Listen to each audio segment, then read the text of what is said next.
So, here we are. After 5 years of having a Kawasaki Z750, I wanted a motorcycle again. So, what did I want? Well, I was a little bit inspired by some off-road adventure riders. So I wanted a bike that I could use for daily driving, have some fun with, have some power, and be able to just do anything with it, really. So I went on to search for months to decide what bike I would love to have that might tickle my senses, let's just say. And it was a difficult search because, like I said, I wanted a bike that I could use for anything. I wanted a sports bike, I wanted a naked bike again, I wanted a touring bike, a full-blown off-road bike. And in the last month of my search, I actually came across this beauty. And this beauty is the KTM SMT990 from 2010. And I never imagined me actually getting this, because it's just a little bit of a niche bike, I feel like. There's not too many available on the market, or at least the Dutch market. But I took it out for a test drive, and like I said, I had a Kawasaki which had a 4-in-line engine, which is just way smooth and linear power delivery. But this was just a little bit more, what do you call it, twitchy, torquey. Wanted to go is light and nimble, so you also felt the power of the engine instantly translate to the whole bike. So I promised my wife that I would think about it buying, because yeah, first drive, let it sink in. So after a couple of days of thinking, I really wanted to get this bike. So the bike has 61,000 kilometers, just about. And that's quite a bit for a motorcycle. But it was completely service history, a complete service history, which is a little rare for bikes. It also had some upgrades: comfort seat, better suspension, an MIVV MIV exhaust, which I must admit sounds a little bit hard sometimes. But it's a great bike because, like I said, I had a little test drive. It was a world of difference. For a Kawasaki 4-in-line to a KTM twin, 750cc to 1000cc, or 999 cc's, pretty much 1000. But I was hooked. I think the drive was even better. The feeling for driving is better than a Kawasaki. Felt more agile, more nimble, and I was very much blown away by it. And like I said, I wanted a bike that I could use for everything. So why not something like this, a tourer? Also a little bit of a hooligan tourer, because obviously it's derived from a supermoto. And when I was driving my Kawasaki, I always tried to do some tricks, some wheelies and stuff like that. Was never great at it. But then I saw online people driving the supermotos and the things they could do with it, the stunts. And it was magnificent to see. So I thought to myself, well, maybe one day I will buy myself a supermoto. Little did I know, I would end up with a supermoto touring. It's incredible. I didn't even know it existed until I started my search. And the difference mainly is, I think, for me, is the way the power is delivered. This feels more like a torquey machine. It's a nice Ferrari. Where the Kawasaki had a little less torque, I think, but the gears were longer. For example, I could go first gear in my Kawasaki up to 115, 120 kilometers an hour or so. Yeah, this bike just won't do that. I feel like the gears are way shorter, but it feels like also the power is mostly around those 4,000 RPMs, which also makes it fun in first gear, because if you just open the throttle, it instantly gets on its back wheel. and it does feel controllable, but it can also surprise you. And especially on lower RPMs, I noticed this bike has a little bit more, what do you call it, snatchy throttle. And I don't mind that much because it does take some getting used to. At one point you know how it behaves, so you adjust. I've also read online that people would just remap the ECU, add some parts, and that would make the throttle delivery a little bit smoother. Look at that. It's an amazing bike. It's absolutely amazing. It's just so much fun, and it feels so light. Well, it is not heavy per se, or define heavy, but it's a real fun bike. And what I've noticed when I got it is there's no fuel gauge. So you don't know how much fuel there is left inside the tank, which was a little bit of a surprise, but I went to research it. But the reason was mainly to have some weight reduction, which I think, yeah, the couple hundred grams that it would weigh to get the sensor in, I don't think it's worth it. But I also read the philosophy of KTM, that they want you to be focused with the bike. When you're driving, it's you, the bike, and the road. So you have to know when you fuel, you reset your trip meter, and you know how much kilometers you can drive. And so you just check your trip meter. Like for now, I did 51 kilometers, and I know that's about almost quarter of the tank. So I'll need to fuel in, well, let's just say 3/4 of the tank.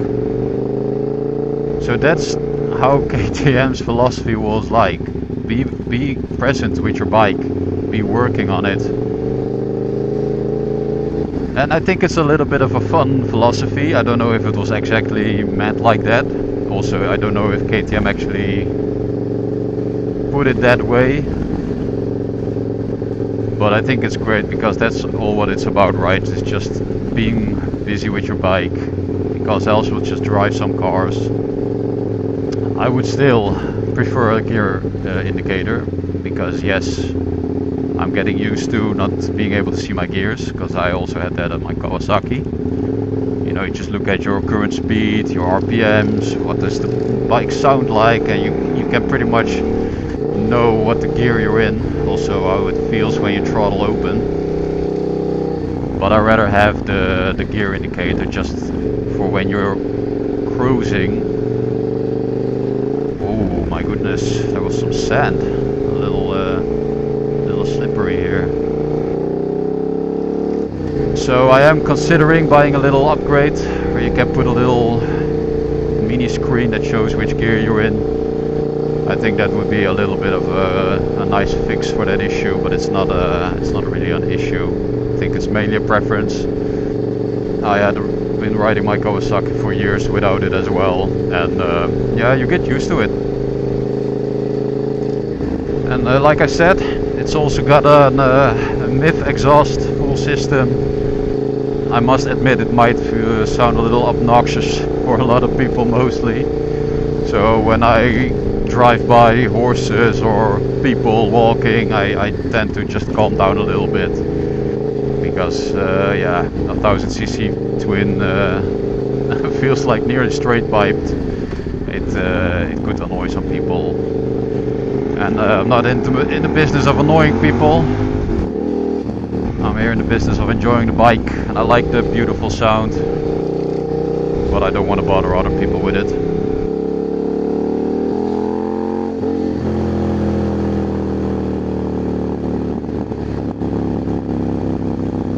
So arguably one could say this is a long, many miles review of this KTM.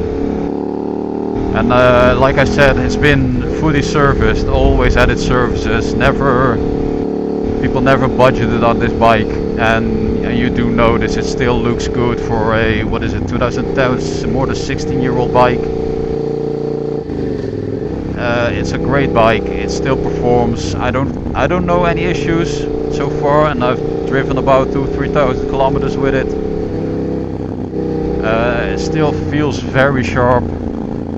I don't notice any power loss or lack of power for all that. But just listen to this. That's insane. That's crazy. Almost has a little bit of the deeper chopper sounds, Harleys maybe even. But for me it's quite a difference going from Kawasaki naked bike to this Supermoto Tour. Very niche, because how many Supermoto Tours are there? Well, I don't see a lot, and I think maybe some Ducatis have some. And it just drives amazing. I'm not really someone who talks or vlogs for that part a lot, but I do like talking about engines, about bikes, about cars. So I thought, why not see if I can record some nice video of some nice country roads and talk about what I think about this bike.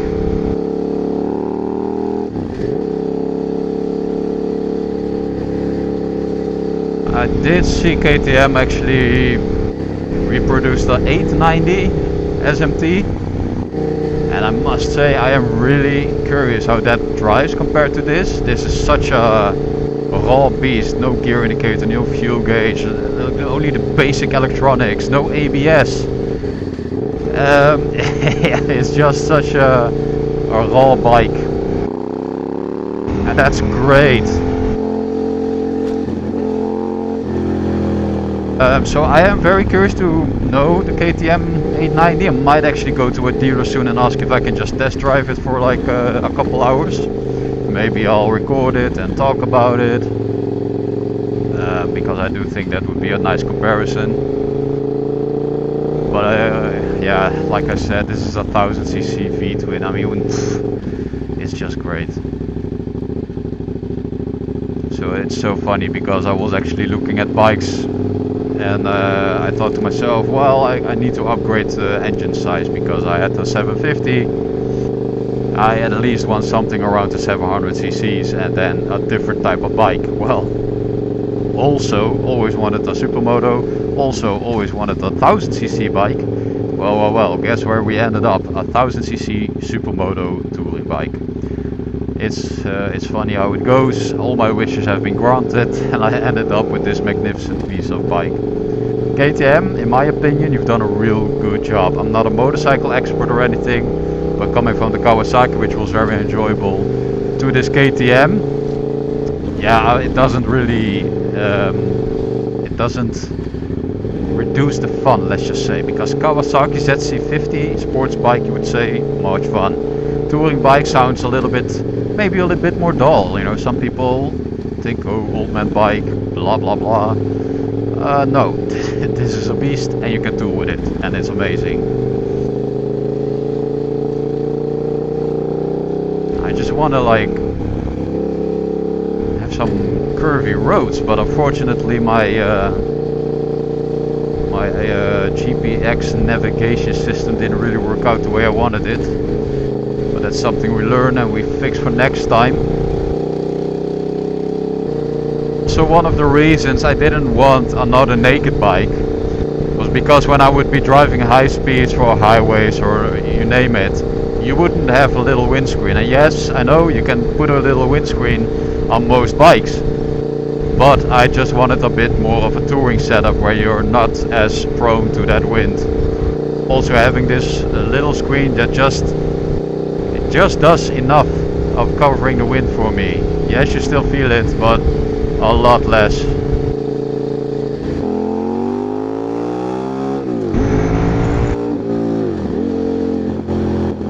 Yes, bike wants to go.